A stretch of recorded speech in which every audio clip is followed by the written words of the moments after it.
Today I want to go over something that's kind of important, and that's how many calories are in your homebrew. I found this page on the internet from Beersmith, and in this article he's got two equations here you can see on the screen. Calories from alcohol and calories from carbs. So you can take that, and if you do like I do, I have a brew schedule here. Put it into your brew schedule, give it a couple columns, figure out how many calories and and where those calories are coming from. Are they coming from alcohol? Are they coming from the longer chain carbohydrates that didn't ferment? Where are they coming from? And that's based entirely upon, if you look at the formulas, the original gravity and the final gravity.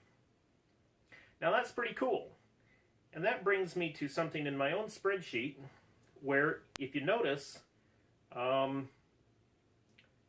percent of calories I am getting from alcohol in my diet, down here you see a 23 at the bottom. I'll explain something interesting about that in a minute.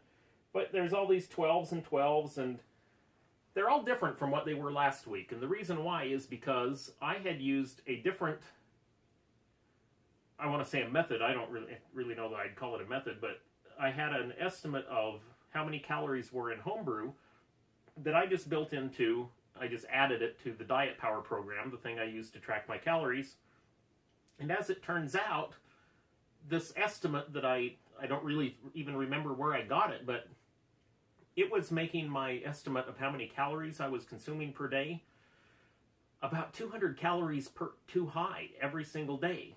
Now that's okay, because the way my spreadsheet works is it first figures out, well, it looks back over 10 days, figures out how many calories I've eaten. So let's say I've eaten 16,000 calories over the last 10 days. And then it would look and see how much body fat I've lost over the last 10 days. And if that amount, let's say it's 2 pounds over the last 10 days, well, that's 7,000 calories.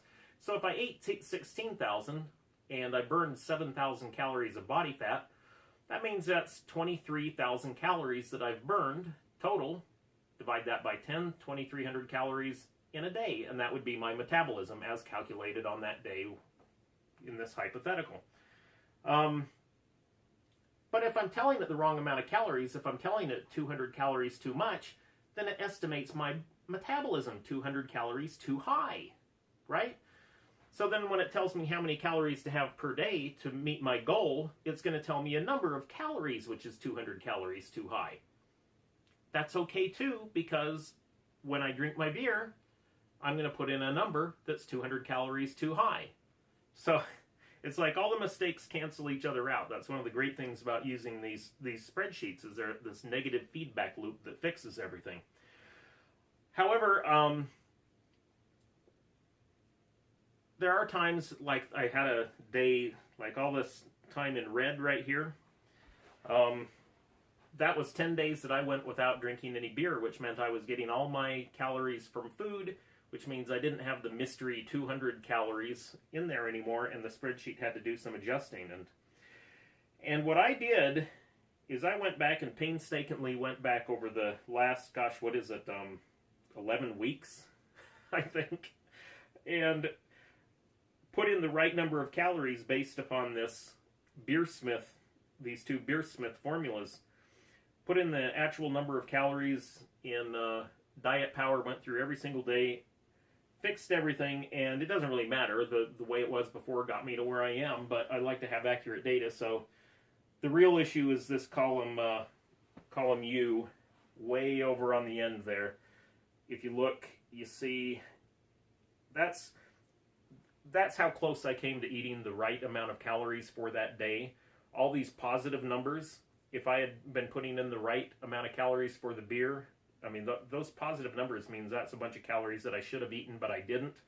The negative numbers are when I overate for the day, and that's actually okay. I want to eat for the day. It's just because of how I've made the formulas in the spreadsheet. I want to overeat about 50 calories a day, but because of that mistake in estimating homebrew calories, I missed by quite a bit on a lot of days, but whatever, got me to where I am today. Now, I mentioned I was going to talk about this this big number down here, 18.9% right there, that is what my impedance scale said that my body fat percentage would be if I were an athletic build person, meaning, you know, I've worked out a lot and I got the muscle build and all that stuff for it. Next to it, the 26.3 is what my body fat would be, it's estimating, if I was just some guy who sits around on a couch all day. So the point is, look how high it is. It's 18.9, and over here, this is the number I brought up earlier, this 23% of my calories from alcohol. The reason that happened is because yesterday was a day off, and I did exactly what I'm doing like today. I wouldn't normally be home from work for another 3 hours, and yet here I have a beer. On work nights, I come home, I drink a couple of beers, and then I go to bed. You know, I've watched a little TV. But now I'm starting a little early, and what I did last night is I had 4 beers, which knocked my, the percent of my calories up to 23%. The result of that was, this morning when I got on the body fat scale, and you see this 18.9%, if you look up above that, when's the last time I was 18.9%? It's not even on the screen. And if I scroll down, it takes a while to get there. Still not there. There it is, 18.9 on the 14th of April. That was 26 days ago. About 4 weeks since I've had a number as high as 18.9. And if I go even before that, well, I guess there's a few up there, and it's even in the 19s. But the point is, I was really dehydrated. I came in at 178.9. That's the lowest weight I've had so far because I was dehydrated. This is my water and food weight being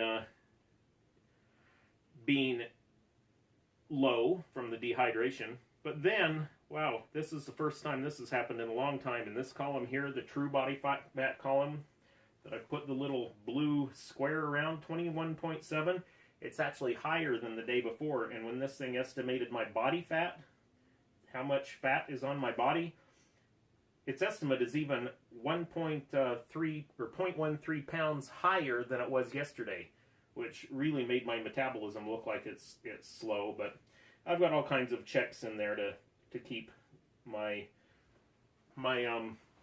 allocated calories pretty consistent, and you can see that I'm getting 1,500. I was allocated 1,540 today, and yesterday I was allocated 1,545. So it all evens itself out. But that's just what I wanted to kind of go over there, is that there is a way that you can calculate how many calories you are getting from your homebrew separated into calories from alcohol and calories from carbs. And remember, if you've seen my previous videos, the calories from carbs just don't count. I'm sorry, the calories from alcohol just don't count. And that's going to be it, keeping this one under 10 minutes. If you'd like to see the very beginning of this, this diet program that I'm on, you can click at the upper right. If you'd like to see a more proper homebrew video, it's down at the lower right. And if you would like to see, or if you'd like to subscribe, it's down at the lower left, and there will be a mystery in the upper left. And we'll see you.